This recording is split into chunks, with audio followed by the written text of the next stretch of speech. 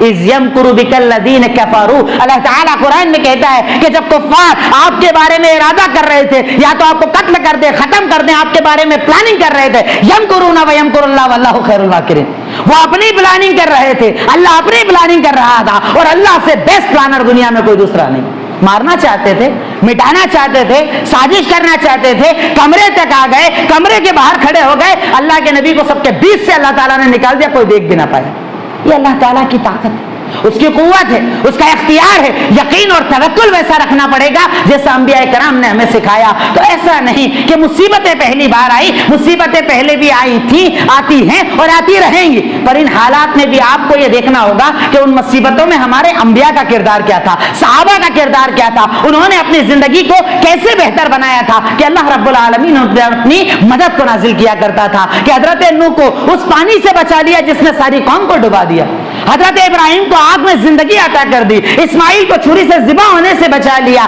اللہ کے نبی کو دشمنوں سے بچا لیا نہ جانے کتنے واقعات کہ مارنے والی چیزوں میں اللہ رب العالمین نے زندگی عطا کر دی جب ان لوگوں نے اللہ کی ذات پر مضبوط توکل کیا مضبوط بھروسہ کیا تو اللہ رب العالمین یقیناً مدد کرتا ہے اللہ رب العالمین ان حالات میں بھی ہماری مدد کرے گا چاہے حالات سراسر بالکل یکسر اپنے خلاف نظر آ رہے ہیں کوئی مددگار نظر نہیں آ رہا ہے کوئی آواز ساتھ نہیں ہے کوئی ساتھ دینے والا نہیں ہے پر ہم ایک بات یاد رکھیں لا تحزن ان اللہ معنا حزن مت کرو ملال مت کرو غم مت کرو فکر مت کرو ہمارا رب ہمارے ساتھ ہے اور اگر رب ساتھ ہوتا ہے نا دنیا کی کوئی طاقت آپ کا کچھ نہیں بگاڑ پائے گی ہم تو جب بھی حالات بگڑیں اس چیز کے بارے میں غور نہیں کریں کہ ایسا کیوں ہو رہا ہے یہ ساتھ ہو گئے پارٹی ان کی ہے طاقت ان کی ہے قوت ان کی ہے وہ آدمی ان کا یہ آدمی ان کا وہ ساری چیزیں اپنی جگہ میں اپنے عمل کا محاسبہ کروں کہ میرے عمل میں کوتاہی کیا ہے کہ میرا اللہ مدد نہیں کر رہا ہے میرے نبی کی تو مدد کی صحابہ کی تو مدد کی میرے نبی جب 313 کو لے کر گئے اور اللہ تعالیٰ سے جا کر کہا اللہم انجز لی ما وعدتنی اللہ تو نے وعدہ کیا ہے نا مدد کر اللہ مدد کر اللہ مدد کر اللہ نے کہا جاؤ فرشتوں مدد کرو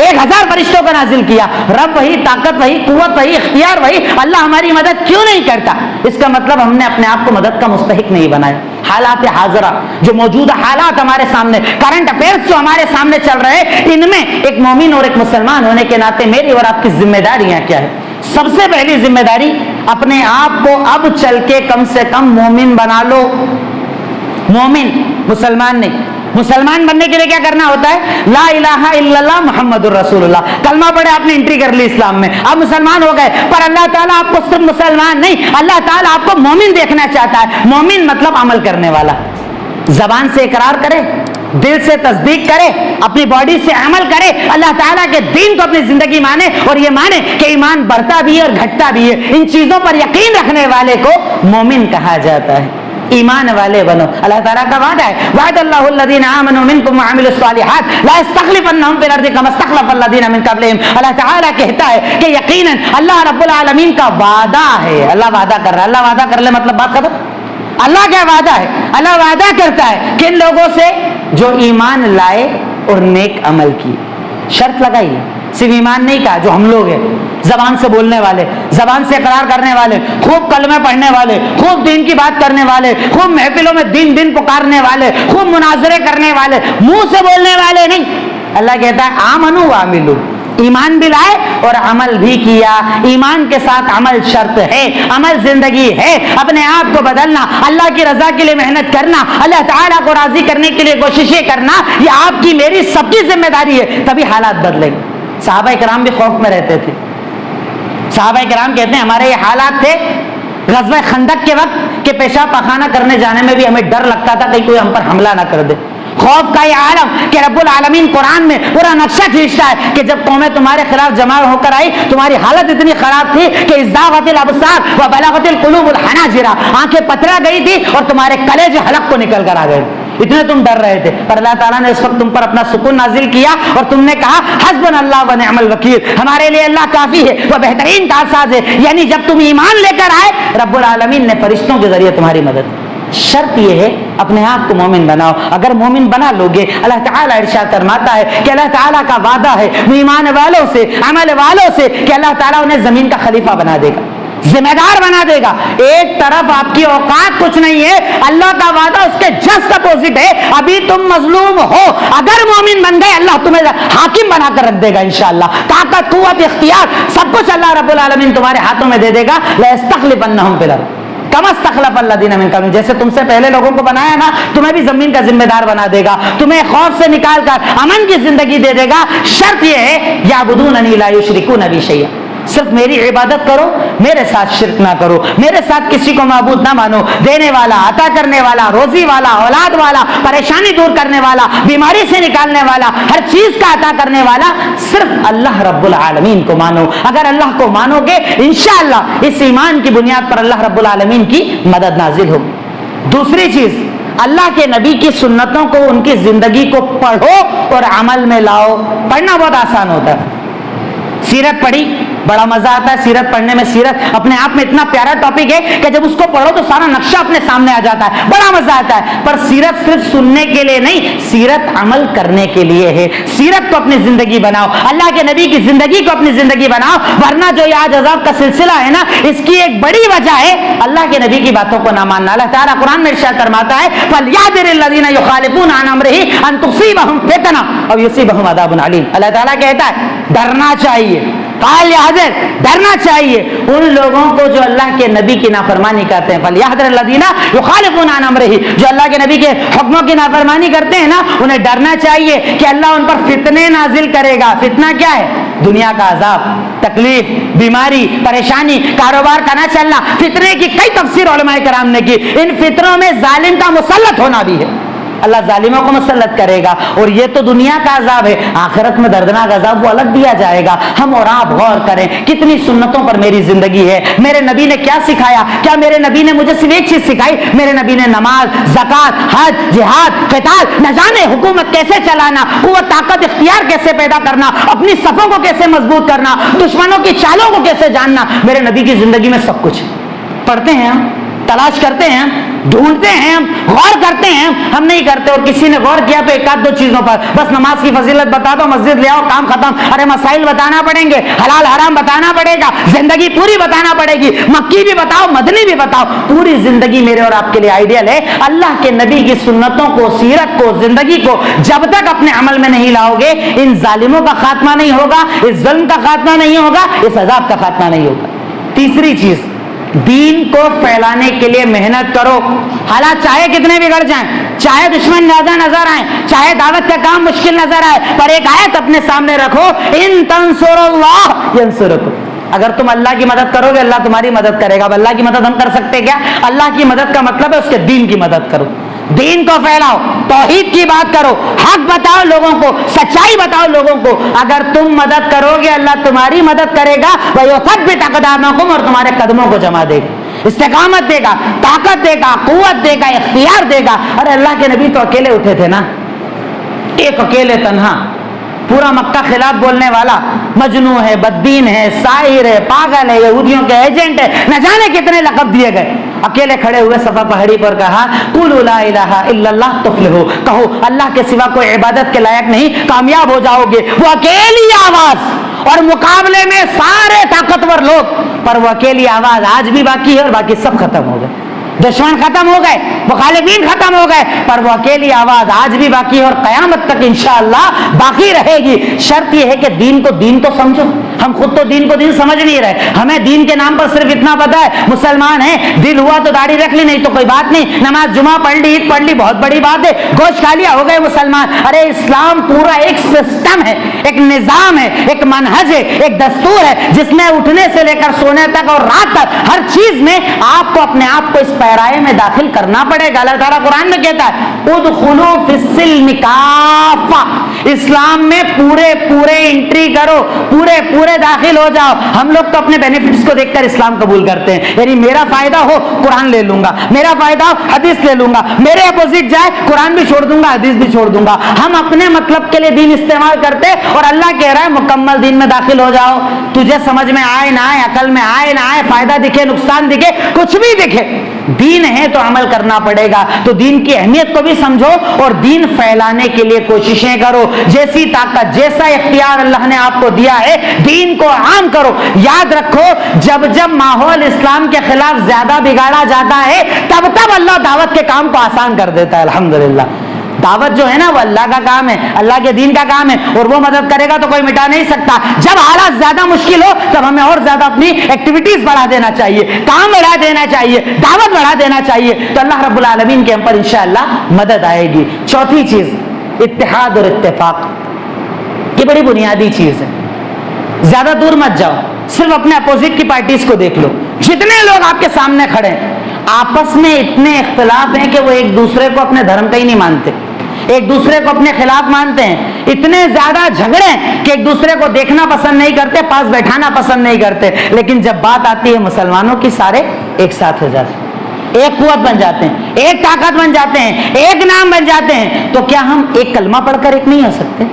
ایک کلمے کی بنیاد پر تو ایک ہو سکتے ہیں نا. ٹھیک ہے آپ کے عقیدے کا اختلاف جانے دیجئے, اگر بات قوم کی آ گئی ہے, ملت کی آ گئی ہے, اگر بات پوری قوم پر آ گئی ہے, تو کم سے کم اس وقت تو اپنے اتحاد کا مظاہرہ کریں. کم سے کم قوم کی جو بنیادی مصلحتیں ہیں اس پر تو ایک ہو جائیں. اللہ تعالیٰ قرآن میں کہتا ہے وَاعْتَصِمُوا بِحَبْلِ اللَّهِ جَمِيعًا وَلَا تَفَرَّقُوا, کہ اللہ تعالیٰ کی رسی کو مل کر مضبوطی سے تھام لو, آپس میں اختلاف نہ کرو. دوسری جگہ ارشاد فرمایا وَلَا تَنَازَعُوا فَتَفْشَلُوا وَتَذْهَبَ رِيحُكُمْ, جھگڑے لڑائی مت کرو, اختلاف مت کرو, ٹوٹو مت, اپنے آپ کو توڑنے مت دو اپنے کسی کو کہ تم میں داخل ہو کر وہ تمہیں توڑے. اگر ٹوٹو گے نا فتفشلوا, پہلے تو بزدل ہو جاؤ گے, جو آج ہم ہیں.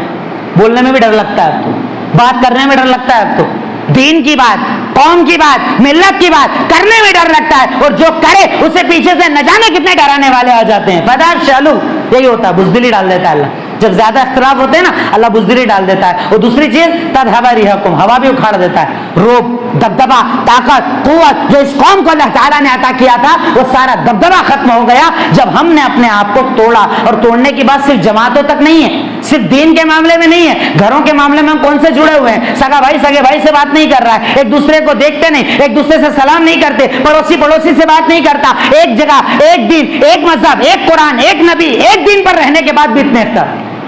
کیا قوم کے لیے ایک نہیں ہو سکتے؟ اپنے آپ کو جھکا نہیں سکتے, اپنے آپ کو نیچے نہیں لا سکتے؟ کہ اللہ کے نبی کا فرمان بار بار نہیں سنتے, من تواضع للہ رفعہ اللہ, جو اللہ کے لیے جھکتا ہے اللہ اسے عزت دیتا ہے. اللہ کے نبی نے ارشاد فرمایا کہ اگر تم میں سے کوئی انسان 3 دن سے زیادہ اپنے بھائی سے بات نہ کرے تو وہ دونوں جہنمی ہو جائیں گے. اس کے بعد بھی اتنی عقل, اتنا تکبر, اتنا ایٹیٹیوڈ, اتنا ایگو, اتنا اپنے آپ کو بڑا سمجھنا. تیری اوقات کیا ہے؟ آج زندہ ہے کل مر جائے, کوئی اللہ بیماری دے دے, بیڈ پر ڈال دے, چلنے کی طاقت چھین لے, بولنے کی طاقت چھین لے, سوچنے سمجھنے کی طاقت چھین لے, کوئی بھی بیماری ڈال دے. اوقات کیا ہے؟ اوقات کیا ہے؟ طاقت کیا ہے؟ قوت کیا ہے؟ اختیار کیا ہے؟ کس بات پر اتنا تکبر؟ کم سے کم اب اپنے آپ کو جوڑنے کی کوشش کرو, جو دور ہیں انہیں قریب لانے کی کوشش کرو, جو تم سے ناراض ہیں انہیں راضی کرنے کی کوشش کرو. اسی بنیادوں پر اللہ رب العالمین کسی بھی قوم کو عزت عطا کرتا ہے. ایک اور اہم چیز, دشمنوں کی چالوں پر نظر رکھو. آپ کے خلاف کہاں پر کیا سازش ہو رہی ہے اس پر نظر رکھنا بھی ضروری ہے. اب اگر آپ نے کبھی کسی نے اگر میری سیرت اٹینڈ کی ہو, جو میں نے پوری مدنی زندگی پڑھائی, آپ اگر غزوات کو دیکھیں, ہر غزوے کے پہلے ان کی پلاننگ جہاں ہوتی ہے اللہ کے نبی کو پہلے ہی خبر آ جاتی ہے آپ کا نیٹ ورک کتنا تیز تھا. پر ہمارے ہاں تو منافق کتنے تیز ہیں کہ ہم سوچتے اور ہم سے پہلے ہماری خبر پہنچاتے, وہاں کا کچھ آئے نہ ہے, ہمارے منافق ہماری خبر ضرور پہنچا دیتے. انہیں یہ لگتا ہے کہ اگر دو چار خبر ادھر کی لیک کی وہاں بڑی عزت ملے گی, بہت اچھا سمجھیں گے, مجھے عزت دیں گے. پر اللہ تعالیٰ کہتا ہے منافق کو کہیں عزت ملنے والی نہیں. یہ جو ذل وجہین ہوتا ہے نا, جو چہرے والا ہوتا ہے نا, اسے کہیں عزت نہیں ملتی. دنیا میں بھی ذلیل رہے گا, آخرت میں بھی ذلیل رہے گا. تو آپ کے اوپر اگر ہم ذمہ دار ہیں, اگر قوم ہم پر یقین اور بھروسہ کرتی ہے, تو ہماری یہ ذمہ داری ہے کہ دشمنوں کی چالوں پر بھی نظر رکھیں. ہمارے خلاف کہاں کیا پلاننگ ہو رہی ہے, کیا سوچا جا رہا ہے, اس سے نکلنے کا ذریعہ کیا ہے, اس کے خلاف امت کو تیار کیسے کرنا ہے, کیسے ان کے دماغ اور سوچ کو بدلنا ہے, اس چیز کا جاننا ضروری ہے. میرے اور آپ کے نبی صرف نماز سکھانے نہیں آئے, صرف روزہ سکھانے نہیں آئے, آپ نے ہر چیز اپنی زندگی میں سکھائی. آپ نکلتے تھے, آپ کے دشمنوں کے نکلنے کے پہلے آپ کو خبر ہو جاتی تھی کتنے ہیں, کب نکلے اور کب پہنچیں گے. ساری انٹری آپ کے پاس ہوتی تھی. آپ کا نیٹ ورک کتنا مضبوط تھا. تو آج ہم پر اور ہمارے ساتھیوں پر یہ ضروری ہے کہ کم سے کم خبر تو رکھو. ہم ہر ایک کو اپنا مانتے ہیں, ہر ایک کو دوست مان لیتے ہیں, ہر ایک کو ساتھی مان لیتے ہیں. ارے پرکھو, چنو, جانو کون تمہارا اپنا, کون تمہارا پرایا, کون تمہارا ساتھی, کون تم سے محبت کرنے والا, اور کون تمہارے ساتھ رہ کر تمہاری جڑوں کو کاٹ رہا ہے. کم سے کم اپنے دشمنوں کو تو پہچانو. اتنا پہچاننا آپ کے میرے لیے ضروری ہے. اور ایک آخری بات, اپنے بچوں کو, اپنی نسلوں کو دین کے لیے, علم کے لیے تیار کرو. یہ نسلیں جو ہے نا, ہم لوگ تو چلیے پھر بھی ٹھیک ہے, کم فتنے, آپ اس کو زیادہ مت سمجھنا ہے, بہت کم فتنے.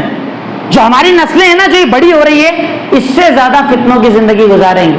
چاروں طرف ان پر حملے کیے جائیں گے, ان کی سوچ کو ٹارگٹ کیا جائے گا, ان کے دماغ کو ٹارگٹ کیا جائے گا. اسکول میں, کالجز میں, پڑھائی میں, ہر جگہ اتنا ٹارگٹ کریں گے. آج آپ دیکھ رہے ہیں نا, ہماری کئی بہنیں غیر مسلموں کے ساتھ جا رہی ہے. آپ سمجھانے کے لیے جاؤ, خود کے میرے تجربے سمجھانے گھر جاؤ, بھائی یہ کیا ہو رہا ہے, بولے تم کون بولنے والے, میری بیٹی کے پاس جو دین ہے نا وہ اس کے دل میں کافی ہے, وہ کچھ بھی کرے تو فرق نہیں پڑتا. کیوں؟ کیونکہ یہاں پر دینی تربیت نہیں, یہاں پر دین کی تعلیم نہیں, یہاں پر اسلام کی اہمیت نہیں, اسلام کو ہم جانتے ہی نہیں کہ اسلام کیا ہے. بچوں پر بہت محنت کرو, اپنی نسلوں پر بہت زیادہ محنت کرو, ان کے لیے وقت نکالو. چاہے آپ کتنے مصروف رہتے ہو, گھنٹہ 2 گھنٹہ ضروری ہے اپنے بچوں کے لیے نکالو, ان کی سوچ کے لیے نکالو. کس وے میں وہ جا رہا ہے, کیا وہ سوچتا ہے, کیا اس کا ذہن ہے, کہاں تک وہ بات کرتا ہے, ان تمام چیزوں پر آپ کی نظر ہونا چاہیے.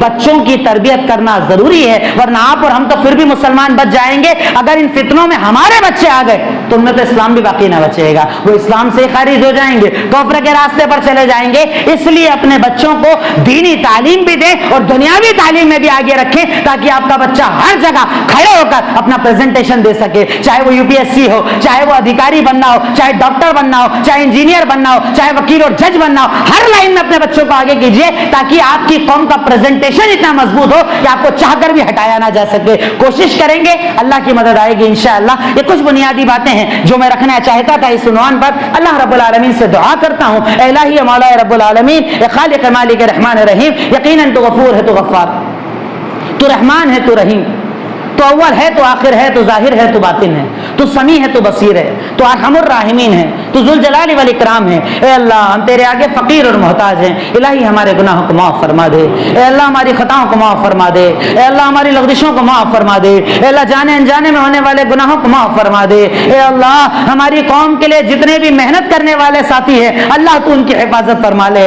اللہ ان کے گھروں کی حفاظت فرما لے. اللہ ان کی اولادوں کی حفاظت فرما لے. اللہ ان کی عزتوں کی حفاظت فرما لے. اے اللہ تیرے دین کے خلاف چاروں طرف سازشیں ہیں, ان سازشوں کا منہ توڑ جواب دینے کی ہمیں توفیق عطا فرما دے. اے اللہ ہمیں شجاعت پیدا فرما دے. اے اللہ بہادری پیدا فرما دے. اے اللہ بزدلی کا خاتمہ فرما دے. اے اللہ بزدلی کا خاتمہ فرما دے. اے اللہ اگر تو چاہے تو لوگوں کے دلوں میں روب ڈال سکتا ہے. اے اللہ رب العالمین ہم تجھ سے دعا کرتے ہیں کہ ہمارے دشمنوں کے دلوں میں ہمارا روب ڈال دے. اے اللہ ان کی طاقتوں کو توڑ دے. اے اللہ ان کے اتحاد کو منتشر کر کے رکھ دے. اے اللہ ان کی پلاننگ کو برباد کر کے رکھ دے. اے اللہ ہم بے عمل تھے, با عمل بنیں گے, ہمیں توفیق عطا فرما دے. اے اللہ تیری طرف لوٹنے کی توفیق عطا فرما دے. اے اللہ ہمارے گناہوں کو معاف فرما دے. اے اللہ خطاؤں کو معاف فرما دے. اے اللہ تیرے دین کے لیے کوششیں کرنے کی توفیق عطا فرما دے. اے اللہ جو بیمار ہیں ان کو بیماریوں سے شفا بھی عطا فرما دے. اے اللہ جو پریشان ہیں ان کی پریشانیوں کو دور فرما دے. اے اللہ جو قرضوں میں ڈوبے ہیں قرض کی ادائیگی کی راہیں کھول دے. الہی حلال کاروبار میں خوب برکت عطا فرما دے. اے اللہ حرام رزق سے بچا لے. اے اللہ حرام رزق سے بچا لے. اے اللہ ہمیں اپنی بہنوں کی دینی تربیت کرنے کی توفیق عطا فرما دے. اے اللہ ہمیں اپنے بچیوں کی حفاظت کرنے کی توفیق عطا فرما دے. اے اللہ اپنے بچوں کو دیندار بنانے کی توفیق عطا فرما دے. اے اللہ ہماری جائز تمناؤں کو قبول فرما لے. وآخر الدعوانا ان الحمد للہ رب العالمین.